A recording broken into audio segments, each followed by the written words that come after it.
barely 20 with a slight frame and a... I'm Olivia. And I'm Connie. And we're from kidsinadvance.com. And we're here with Murder by Death. Can you introduce yourself? Sure. My name's Adam, and I sing and play guitar in Murder by Death. Alright, what sound drives you crazy? Some of the classic ones, you know, the nails on the chalkboard, styrofoam together, that's terrible. I don't know. Standard stuff. What fear would you like to overcome?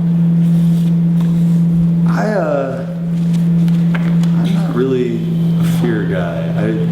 I don't really I never really worry about stuff that much, and whenever I find something that I'm afraid of, even a little bit, I instantly run to it and I try to, like for example, if I was afraid of heights or something at any point as a kid, I remember being sort of afraid of that, so I started climbing trees. And I just started doing things that I was specifically afraid of to try and sort of beat the fear. And as an adult, I don't worry about that stuff anymore. Like, I'm not afraid of, well, I remember as a kid I didn't like snakes.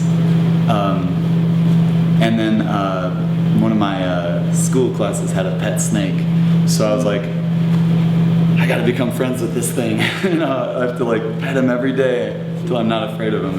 And it worked. And I used to go catch snakes when I was a kid out in the country. And just I tried to do things so that I'm not afraid of things. If you could eat dinner with anybody, dead or alive, who would it be? That's a good question. My first thought is someone who's really good at cooking, because then I get to eat their awesome food, like Julia Child or something. But I don't know, the Buddha would be pretty good. That would probably be an interesting conversation. He probably has some wise things to say. Or he might just sit there meditating, I don't know. We just sit there very quietly. If you could trade places with someone from another band, who would it be? I've never thought of that. Since we're not super famous, I guess it'd be interesting to see what it would be like to play in a group like the Rolling Stones or something. Just see what it's like to have a huge crowd of, 100,000 people, or just like I don't know. I love doing what we do, and so I never really think about that. I'm very happy.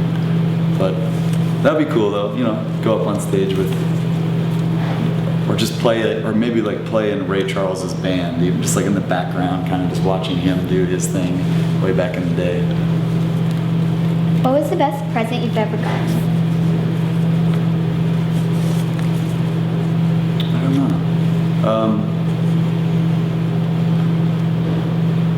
It's a funny thought. Maybe just probably something someone made, even if it was just cooking a good meal or something that they just said, here, this is for you. I mean, anytime you get a present, especially when it's not expected, those are the best ones, where you just get somebody just says, I thought of you, and I thought you might like this. That's always a surprise present. It's always nice. Oh, I got something last night, actually, that's kind of cool. My friend Jay, he helps me pack all our t-shirts and CDs when we sell them online. And he was like, congratulations on your new album. You're gonna need a lot of these. And he bought us a box of Murder by Death, our new album, Sharpies. He's like, it's for signing autographs at your shows. And I was like, why did you do that? You didn't have to do that. You're just being a nice guy. It was pretty cute. What 3 things do you always bring on tour? Let's see. I'm really into rock climbing. I love it. And so I bring my shoes and my harness so that I can, whenever I get a chance, I can either go outside or go to a gym and practice climbing. I'm obsessed with that. I always bring an appetite, because one of the things I love about travel is being able to go to restaurants all over the world. And like if we go on tour in Europe and I can have a meal in Paris, France, that's pretty exciting. I love to eat. And I guess the money for those meals, because I'm probably not making that much on tour. What was the best concert you've ever been to? The most recent one, we played with Gogol Bordello in Amsterdam in the Netherlands, and they were just amazing. There was so much energy, and the crowd was so intense. And there was one point where I went downstairs to get a beer to the dressing room, which was below where the floor was, and I got a beer, and I looked up, and the ceiling was going every time because people were stomping so hard, and there's 1,500 people stomping, and it was totally safe, but it was just, there was so much weight that the whole building was moving, and I'll never forget that. I thought that was really cool. If you could go anywhere on vacation, where would you go and why? I'm actually doing a trip that I've wanted to do for 10 years. I just booked the flights to Thailand. I've always wanted to go. I've never been that far east, and it's just always fascinated me. And so I'm excited to go. I'm gonna go like scuba diving and rock climbing there, and doing all sorts of it. I like adventures. I've always wanted to go to Antarctica too, but that's a little harder. So I don't think I have the funding for that trip, or probably the guts, because that's a serious trip. But it's still on my list. Do you remember the best dream you've ever had, and what was it about?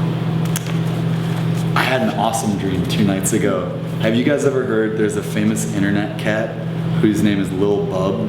And she's from Bloomington, Indiana, which is where we're from, just 3 hours away. And you gotta check her out after this. She's my friend who owns a recording studio, and he adopted this cat, and she's a perma kitten, which means she'll never be able to grow to a full size because she was born with a lot of difficulties. And so she has these like little stunted legs, and she doesn't have a lower jaw, so her tongue is always sticking out. But it ends up being the cutest thing in the world. And she's my neighbor. She lives like a few blocks away, and so we go hang out with her every once in a while. And recently she got really famous. She was on like Good Morning America and all these things.